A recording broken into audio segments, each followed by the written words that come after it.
Hola, aquí aprenderás sobre la membrana plasmática. La membrana plasmática es la estructura que recubre todas las células.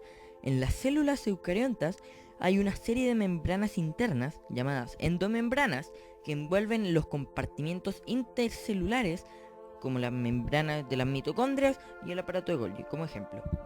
Estas membranas internas están construidas siguiendo los mismos principios de la membrana plasmática. Overton, en 1895, descubre que las sustancias liposolubles penetran en las células más fácilmente que las que no lo son.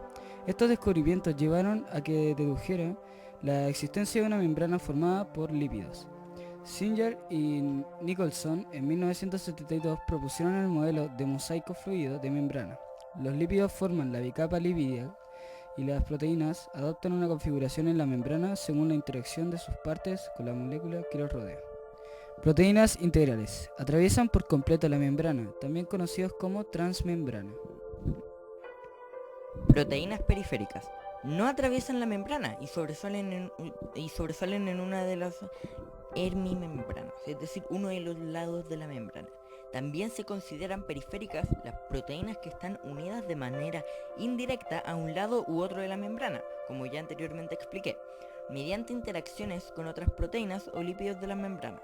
Los fosfolípidos, que son los lípidos existentes en la membrana, son los principales componentes lipídicos de las membranas. La membrana plasmática es asimétrica. Los glucolípidos y glucoproteínas van a estar en el exterior de la membrana y los distintos tipos de fosfolípidos van a aparecer en la parte interna o externa de esta, dependiendo del radical que se une al fosfato. En la mayoría de las células, las proteínas de la membrana realizan muchas funciones. Unas sirven de receptores que detectan señales químicas y las transmiten al interior de la célula. Otras son enzimas que catalizan reacciones específicas y otras son proteínas estructurales que conectan macromoléculas a la membrana plasmática. En los carbohidratos, la superficie extracelular de la membrana plasmática posee carbohidratos unidos a lípidos denominados glucolípidos. Una de sus funciones principales es conferir identidad celular. El conjunto de glúcidos asociados a la membrana plasmática se denomina glucocáliz. Las enfermedades en la membrana plasmática son trastornos de naturaleza genética que implican riesgo vital. Las enfermedades atacan las proteínas de nuestro organismo que son clave para los canales iónicos y a varios receptores de la membrana misma. Estas enfermedades afectan las funciones normales de las células o simplemente a la membrana. Tipos de alteraciones en las proteínas de transporte, como ejemplo síndrome de Fanconi. Alteraciones en proteínas receptoras, como por ejemplo la acondroplasia, que es un trastorno genético del esqueleto óseo que afecta a la tiroides. Alteraciones en proteínas de contacto, como por ejemplo el cáncer, que es un conjunto de enfermedades a las cuales el organismo produce un exceso de células malignas conocidas como cancerígenas. Muchas gracias por ver y aprender sobre la membrana plasmática. Ojalá les haya gustado y sigan viendo el video para aprender más sobre los componentes de una célula. Que les vaya bien. Varias personas alguna vez se habrán preguntado, ¿qué hay dentro de una célula? En este caso nos fijaremos en el núcleo y para esto hemos consultado a dos científicos de la zona local para resolver todo esto.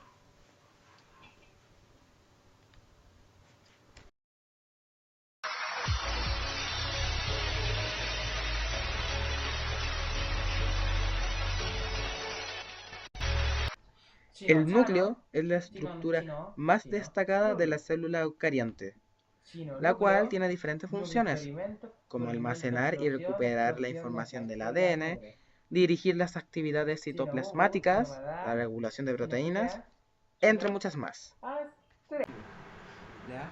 El núcleo se compone de una envoltura nuclear, la cual es el límite de este, poros nucleares, los cuales se encargan del intercambio de sustancias, la cromatina, que es una mezcla entre ADN y proteínas que al condensarse forman cromosomas, y el nucleolo, ahí se ensamblan los ribosomas. Además, también se encuentra el ADN, cual contiene toda la información genética.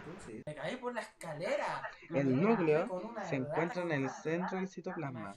Sin embargo, no puede estar justo en el medio de la célula. Su ubicación central es clave para el envío de información a los demás organelos. Si el núcleo está dañado, afecta la visión celular, las reacciones para la replicación del ADN y afecta el metabolismo de la célula, hasta que todos estos problemas hagan morir a la célula. Pero aún no conocemos la historia del núcleo. Echémosle un vistazo. Robert Brown era un botánico escocés que se encargaba de observar la estructura microscópica de la orquídea cuando, en un momento, observó un área opaca que llamó aureola o núcleo en las células de la capa externa de la flor. Él pensó que no tenía una función importante. El núcleo también fue el primer organelo en ser visto. Luego, Matthias Schleiden propuso que el núcleo permitía a la célula regenerarse y multiplicarse, y llamó al núcleo citoblasto. No muchos apoyaban su teoría, pues ya se había descubierto que las células se multiplicaban a través de la división. Ahí nadie sabía bien el propósito del núcleo. Esto se descubrió después de varias investigaciones.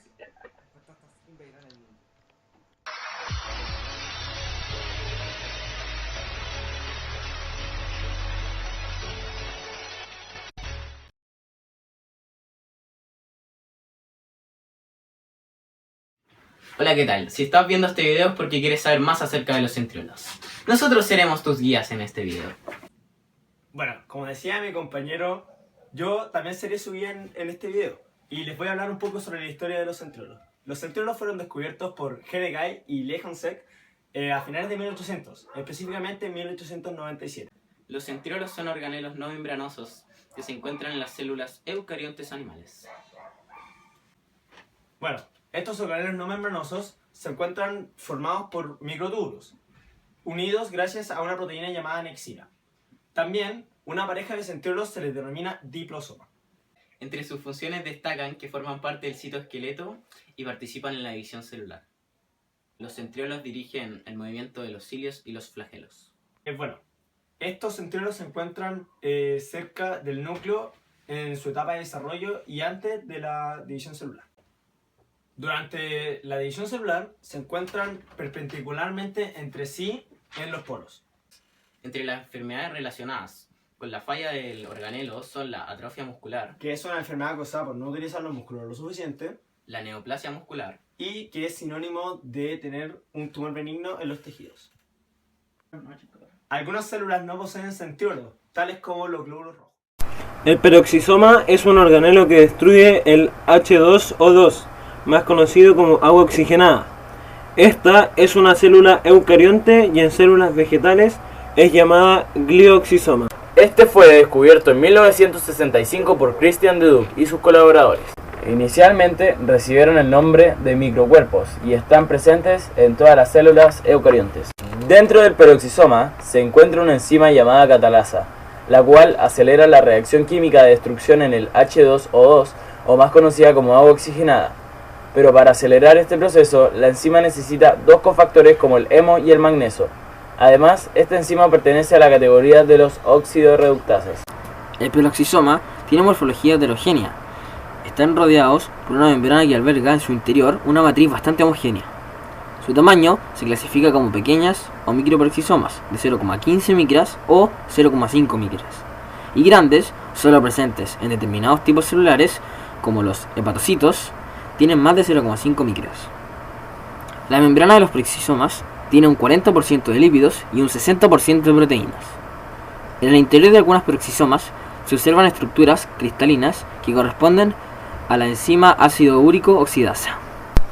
Una de las enfermedades más graves es la Zellweger, debido a su falta de peroxisomas funcionales, ya que fallan los mecanismos de importación de las enzimas al interior del peroxisoma. Esta imagen nos muestra un peroxisoma mostrando un cristal en su interior situado en el retículo endoplasmático rugoso.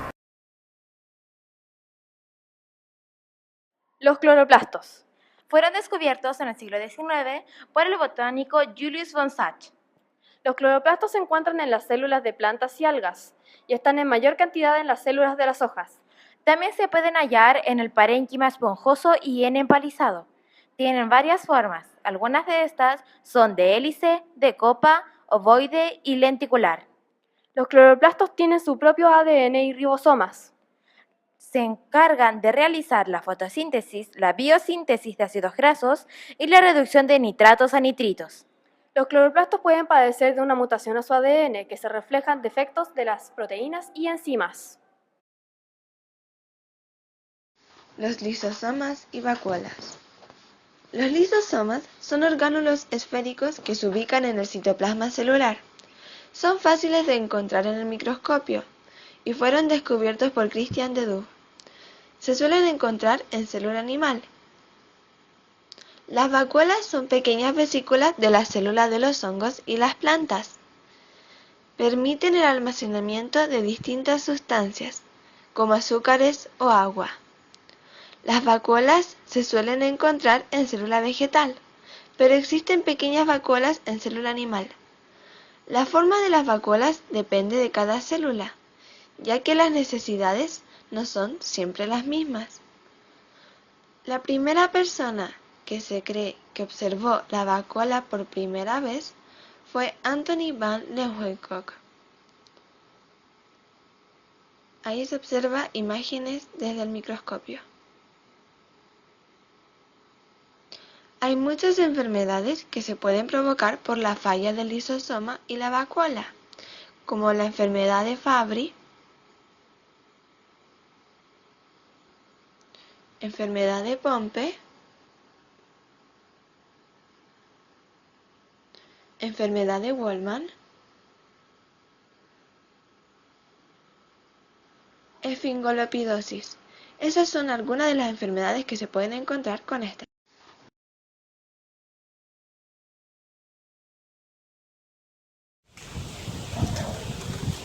¡Oh! Hola amigos. Para comenzar este increíble documental, debemos saber cuál es la historia del aparato de Golgi, en qué año fue descubierto y quién lo descubrió.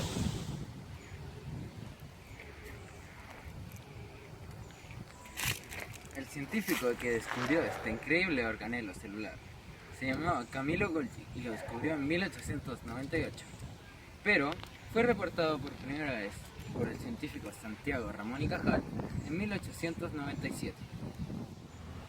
La definición científica de este organelo es un organulo de tamaño medio que se encuentra en las células animales cerca del núcleo y su función principal es sintetizar proteínas. En las células vegetales se llama dictiosoma. Una de las características de este organulo es que está delimitado por una sola membrana y en su interior formado por una serie de sacos membranosos apilados unos sobre otros en forma de platos. Alrededor de este se encuentra una serie de sacos membranosos llamados vesículas. Bueno, ahora les vamos a presentar las partes del aparato de Golgi. Este organelo está dividido por 3 compartimentos diferentes según la orientación del flujo de la membrana. Primero, el sáculo compartimiento cis, o cara de entrada, a cual llegan las vesículas del retículo endoplasmático rugoso. Segundo, el sáculo compartimiento medio. Y tercero, el sáculo compartimiento trans. Al momento de salir, son estructuras muy organizadas y mucho mejor conformadas de lo que era. Ahora, volvamos con el doctor.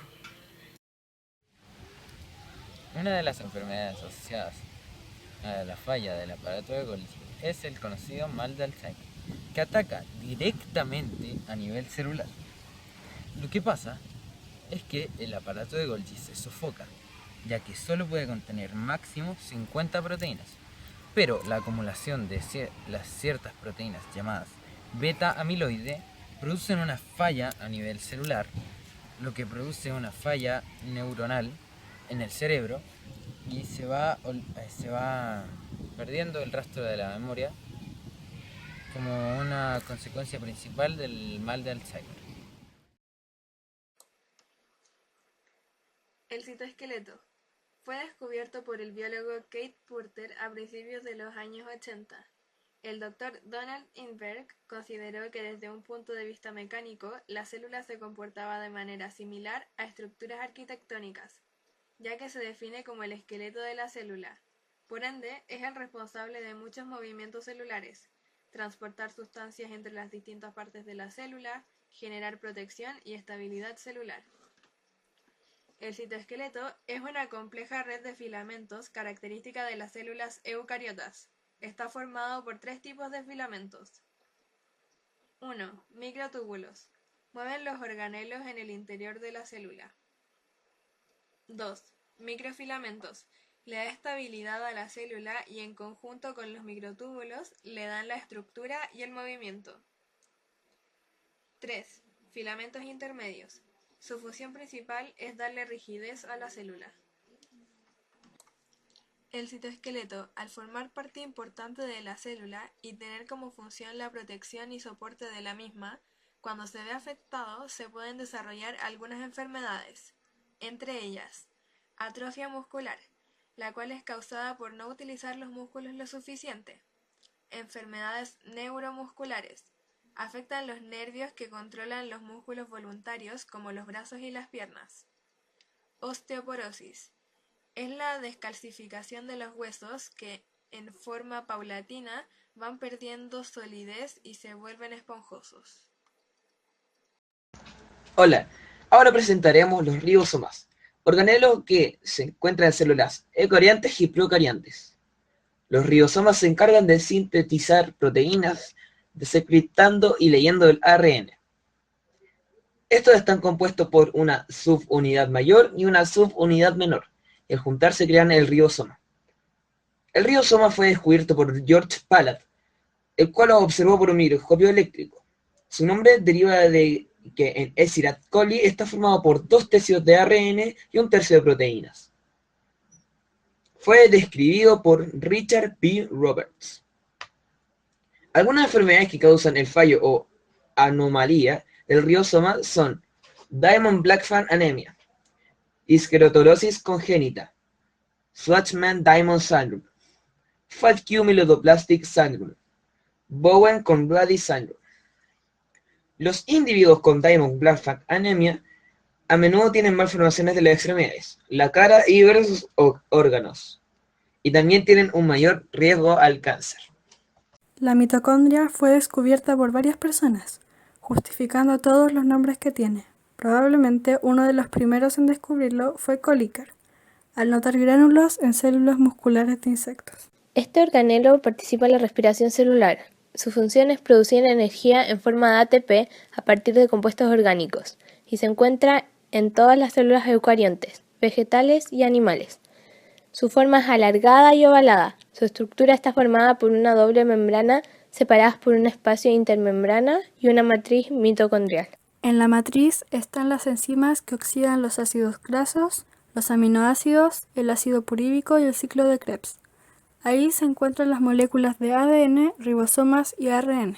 La membrana externa es lisa y está formada por igual cantidad de fosfolípidos y proteínas. La membrana interna se pliega formando crestas que ayudan a expandir la superficie. Ahí se realizan varias reacciones químicas. Las crestas y proteínas ayudan a la producción de ATP. Si bien todas las células necesitan mitocondrias, hay algunas, como las musculares y del sistema nervioso, que necesitan mayor cantidad. La enfermedad mitocondrial se produce generalmente en niños, pero también hay casos en adultos. Esto se produce cuando falla la mitocondria y se genera menos energía, por lo que la célula muere. Si esto pasa en todo el cuerpo, los sistemas completos pueden empezar a fallar y la vida de la persona queda en grave peligro. Hoy les hablaremos sobre los cilios y los flagelos. Los cilios y los flagelos son estructuras microtubulares que funcionan a base de energía ATP. Estas estructuras están presentes en las células para facilitar la adaptación a su medio. El flagelo se caracteriza por tener un mayor tamaño al cilio. Esto ayuda a la célula a darle movimiento. Por lo general, las células que tienen flagelos poseen uno o más, pero en poca cantidad de estos. Y para finalizar, los microorganismos que contienen flagelos son espermas de células animales. Los cilios son versiones pequeñas de los flagelos y funcionan para aumentar su superficie de absorción de nutrientes para ayudar a la célula a mover sustancias como ovocitos. Estos se encuentran en mucha cantidad en los microorganismos y miden aproximadamente 0,25 micrómetros de diámetro. El científico quien observó a los cilios por primera vez fue Anton van Leeuwenhoek y quien acuñó el término cilio fue Otto Müller.